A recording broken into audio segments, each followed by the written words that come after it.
Hello everybody, my name is Ehoturk, and today we're going to be talking about Fallout 4 again!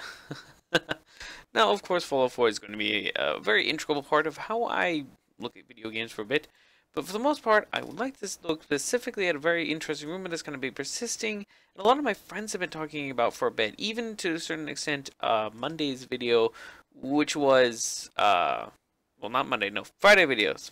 Next video coming up, on Friday, which you guys will have to look at here. Link, DDO. So one thing I've been talking to my friends about, in fact, I was talking to a friend about it earlier for a video that I'll be making tomorrow, but won't come out till Friday, is that you, the player in Fallout 4, are actually either a cyborg and or an android.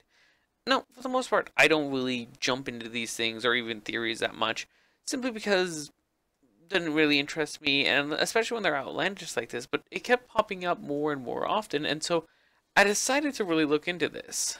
Now, I'm not trying to say that cyborgs, androids, and the like are not very intricate or integral to the Fallout universe. In fact, they only are, and I think this is more along the lines due to the fact of the matter that it's semi-futuristics. Now, these things have shown up time and time again, and with a lot of different workings.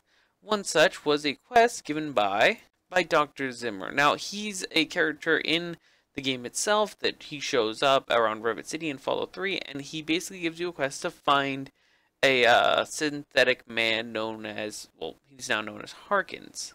Throughout the storyline, you're kind of finding more and more out about these synthetic humans, about androids and the like, and how they show up. And in Fallout New Vegas, you even go so far as to sort of become a cyborg yourself, with a lot of mechanical parts showing up in the DLC for the big MT. Now, I'm not trying to say that cyborgs in Fallout 4 won't exist. No, androids are definitely going to show up, as is the Institute. That's almost something that I would have to say is going to happen. Now, as for games showing up by and by for the sake of you being an android, I don't believe that's the honest truth. You see, when I think of the Fallout 4 games, I believe that we're going to be put into a cybernetic sleep and to be healing. We're not going to be doing this simply because, oh, he has to be a cyborg or an android, but I do believe that it's going to be part of the integral storyline, because for the sake of the matter, we are not in and of ourselves a person. 200 years have passed since the end of the world, but the fact of the matter is we're still around. So yeah, it could be stated that maybe we're a robot, but I don't believe that's true. When I look at the idea of, am I a robot, the idea would be coming to the point, why would any of my decisions then matter? Whenever a robot's placed into a story, it's often to get a removal of idealism. It's kind of like the main character in BioShock. Our choices don't matter because they weren't made by us. They were made by another person.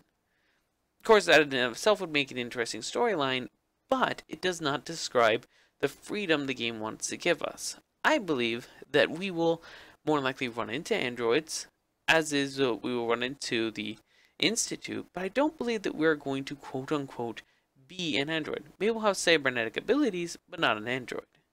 Now, I know what a lot of you are going to say. We open up the game in a cryogenic freezing lab.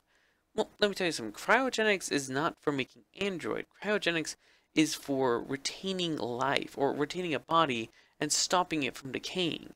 In other words, they kept your decaying body from basically disappearing and becoming bones for one point and purpose, to heal you at a later date. It's kind of what happened with Walt Disney. We cryogenically froze him so that one day we could bring him back to life and heal him, and then we'd have Walt Disney again, which honestly I don't think would be a good thing, but my opinion. I do believe that we'll run into a cryogenic lab, in which the case these humans were cryogenically frozen until such a point in time the Earth was hospitable again. We are then spit out into the wasteland because it's still hospitable. Now, I'm not trying to say that we can't be an android. I do believe that it's quite possible. I mean, the storyline would allow for it, but I don't believe it would be the best option for Bethesda to go with. And I don't believe that it's even an option for them to make. Now, I'm not saying it's impossible. I'm saying it's implausible. From a written perspective, androids and robots aren't a very good way to making your game, to make it so that characters can step into the shoes of the game, of the main character. I honestly don't feel like I'm a robot, and I don't honestly believe that robots can have thoughts and feelings. My computers are run by code, and even androids have to follow that line of code and logic. But there is one thing that I believe would kind of change my opinion of this, and that has to involve Shoddy Cats. Now, I'm not going to use any graphics for this because, honestly, it's just an interesting thing I came up with while writing this vlog. So, Shoddy Cats has been making a sort of half story inside of his lore series. Go check it out. Seriously, it's really great. But he makes a statement based on the idea that the Chosen One was given, or not the Chosen One, the Vault Dweller. He was given, they wanted to make their own Vault Dweller, the NCR, so they made an android using his brain. And it's possible that we could be doing this again, but I want to say this. If Bethesda had hired on Shoddy Cats to make a game, or not a game, but make a series based off the connections of the androids in 2077 and the NCR in the Mojave Wasteland and this one specific android in 2081, it would be completely plausible, actually. It's very interesting and very, very poignant. And that's why I believe if it does go this way, I would have to give Bethesda a huge amount of applause. Taking an idea based on the intricacies of a YouTube creator and giving them into a multi-billion-dollar game, that takes a huge amount of guts, but they also understand if they do this, not only is it good for Shoddy Cats, hugely good probably, but it would also be good for them because it gives them a certain amount of intimacy within their own customer base. They don't feel that distraught or brokenness that is caused when you don't know your own consumer base.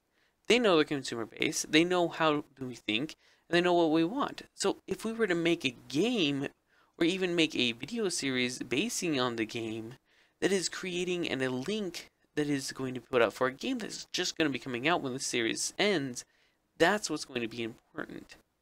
Now, I'm not trying to say Shoddy Cats is in with Bethesda. If he is, congrats, man. Really, that's awesome. If he isn't, well, he's making an awesome series anyway. But if Bethesda is doing this, they have a lot more offering to them than you could ever imagine.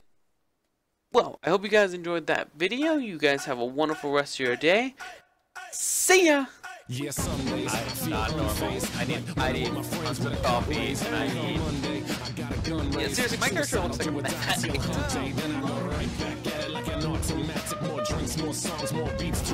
my character looks like a meth addict.